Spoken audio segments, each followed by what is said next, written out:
যখনই ভাবি ডায়েট শুরু করব আর আমার ডায়েট করা হয়ে ওঠে না। কারণ কি জানেন? আগে ছিল ১ জন, এখন হয়েছে ২ জন। ২ জনই এমন খাবার নিয়ে আসে যেগুলো আমার অনেক পছন্দ আর আমি না খেয়ে থাকতেই পারি না। সেইজন্য আমি লোভে পড়ে খাবারগুলো খেয়ে ফেলি। আর আমার ডায়েট করা হয়ে ওঠে না। কি আর করব বলেন? আসসালামু আলাইকুম এভরিওয়ান, কেমন আছেন সবাই? আলহামদুলিল্লাহ আমরাও ভালো আছি। তো বাসার কিছু জিনিস শেষ হয়ে গিয়েছিল, তো ভেবেছিলাম বাহিরে থেকে নিয়ে আসবো। তো আপনাদের ভাইয়া বলল চলো স্বপ্নে যাই। ওখানে নতুন একটা দেখলাম মেরাদিয়া বাজার পার হয়ে, তো সেখানে চলে গিয়েছিলাম।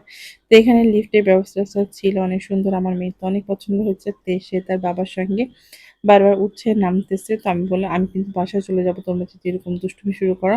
তারপর বলতেছে, "থাক তুমি রাগ করো না, আমরা আসতেছি।" তো এই যে ২ জন আবার আসতেছে। আর আশেপাশে যেহেতু অনেক মানুষ ছিল সেইজন্য আমি সেরকমভাবে ভিডিও করিনি। কারণ অনেকেরই সমস্যা হইতে পারে যেহেতু আমি এটা পোস্ট করব সেইজন্য। তো তারপরে আমি অনেক কিছু কেনাকাটা করেছিলাম, সেগুলো ভিডিও করিনি কারণ আশেপাশে অনেক মানুষ ছিল। আর এখানে সেরকম কেউ ছিল না, তাই আমি জাস্ট ভিডিও করছিলাম। তো এখানে যে কোল্ড ড্রিংকস গুলা দেখতেছেন, তারা বাপ মেয়ে মানে কি থুবে কি নিবে বুঝাই পাচ্ছে না। তো আমি আবার ওই সাইডে গিয়েছিলাম আমার জন্য একটু চিয়া সিড নিয়ে আসতে। তো এসে দেখতেছি এখানে তারা বাবা-মেয়ে আইসক্রিম নিয়ে টানাটানি করতেছে। কে কোন আইসক্রিমটা খাবে। তো আপনাদের ভাইয়া ওরে কোন আইসক্রিম দিচ্ছে। কারণ যেহেতু এই আইসক্রিমগুলো বেশিক্ষণ মানে ধরে রাখা যায় না। আর ও তো ছোট মানুষ, মানে খাইতে পারবে না তাড়াহুড়ো করে। তো সেইজন্য ওকে কোন আইসক্রিম দেওয়া হয়েছিল যাতে ও বেশ কিছুক্ষণ টাইম নিয়ে খেতে পারে। তো এখানে আর কি কিনবে সে খুঁজতেছিল। তারপর আমরা চলে আসি, আমাদের যা কেনার ছিল সেগুলো নিয়ে চলে এসেছিলাম। তো এখানে আসার পরে যখন আপনাদের ভাইয়া বিল করতে যাবে, তো তখন দেখতেছে ২ টা মোজো নিলে ১ টা গ্লাস ফ্রি। তো বলল, "ঠিক আছে, আমি আবার উপরে যেয়ে নিয়ে আসি।" তো আমি বললাম, "একটা গ্লাসের জন্য তুমি ৪ লিটার মজু কিনবা?" বলল, "হ্যাঁ, আমরা তো বাসায় এমনিতেও খাই। তোর গ্লাসটা পাবো ভালো না?" তো সে আবার গিয়েছিল গ্লাস নিবে দেখে ৪ লিটার ২ টা মজু নিয়ে আসতে। তো এখান থেকে নিয়ে আসার পরে তাসফিয়া যে এখন আইসক্রিমটা হাতে ধরে আছে, খায়নি আর এটা ওটা দেখতেছিল। আর এখানে বিল করতেছিল আপনাদের ভাইয়া, তাসফিয়া দাঁড়িয়ে। তো অনেক বড় লাইন ছিল, সেইজন্য আর আমি এখানে দাঁড়ায় নাই, বাহিরে চলে এসেছিলাম। আর এখানে যে সবকিছু নিয়েছিলাম আরো কি যেন ছিল ব্যাগের ভিতরে, ওগুলা বিল করতেছে।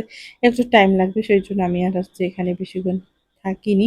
তারপর আমি এই যে বাহিরে চলে এসেছিলাম। আর এটা সিস্টেমটা অনেকটা ভালো লেগেছে কারণ নিচে এরকম বাজার, উপরে আছে আর এক সাইডে রাখছে ওরা রেস্টুরেন্টের মতো, ওখানে যেকোনো খাবার আপনি অর্ডার দিয়ে খেতে পারবেন।